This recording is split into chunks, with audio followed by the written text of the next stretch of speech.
Yes, yes, Yeah. yes. I've They had got a to lot go of in neat there. stuff. They got They had a great lot of stuff. Don Juan DeMarco things and a little bit of everything. I was trying to find some Bonnie and Clyde stuff actually, and Network is one of my favorite movies of all time. Yeah, it was a great movie. Because as a TV news guy, I was, you know, and that movie has come to true.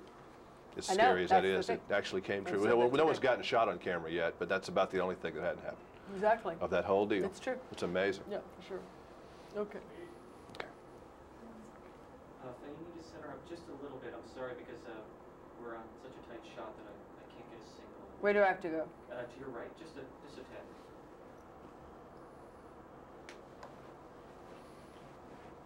How's that? Beautiful, perfect. Amazing. Well, in this movie, you're working with a monkey. Have you ever worked with any animals in motion pictures before? I'm trying to Of the two-legged variety? Yes, well, yes, exactly. Not anyone as good as Dunstan, I'm afraid. He was wonderful. Oh, Warren doesn't count. He was not an No. animal. He wasn't an animal. And, No, he wasn't. He was a great producer and actor. You know, you play a lot. We're going through all your characters today. And a lot of them are ladies who are always very beautiful and sexy, and they keep their femininity, but they kind of have ice water running through their veins. No, they don't. I don't agree with you. Not at all. I don't think that's true of Mrs. Dubrow at all. I think I played her as an ex-baton twirler, kind of a cheerleader type, who was married to an older man, quite wealthy, and was given this hotel, and as a woman was determined to make it work, and was very intense and very determined. Now, out of that came the comedy, but that's a very human person. So Diana Christensen wasn't, the network didn't have ice water running through her blood? No. What do you think of people having ice water? People are human beings, and they're creatures that are products of whomever it is that they have been all their lives, you know, whatever history they come from. But no human being I've ever known has ice water through their veins. They have various areas of, I mean, Diana Christensen was a TV baby, you know, like so many of us. Not me so much, but because, you know, it's slightly not my generation, but you know, she learned that was life. That was the reality. I work with a lot of child actors and child interviewers today, and you know, you wonder, I wouldn't call them having ice water in their veins, but I would say, well, they're into a different mode than a child who is, you know, running barefoot and with a picket fence around him. You know, so it's about humanity, and no person in humanity has ice water in their veins, I think. How about ambition? Were you a terribly ambitious young girl when you were a teenager that got you out here in this crazy business in the first place?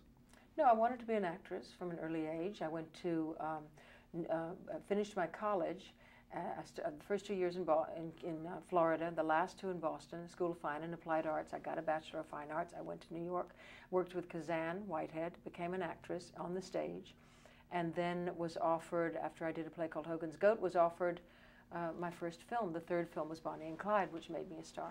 But and you must so, have had a lot of ambition and a lot of maybe self-esteem to get yourself through those hard days. I had a lot of desire and a lot of energy and a lot of, you know, determination to do good work.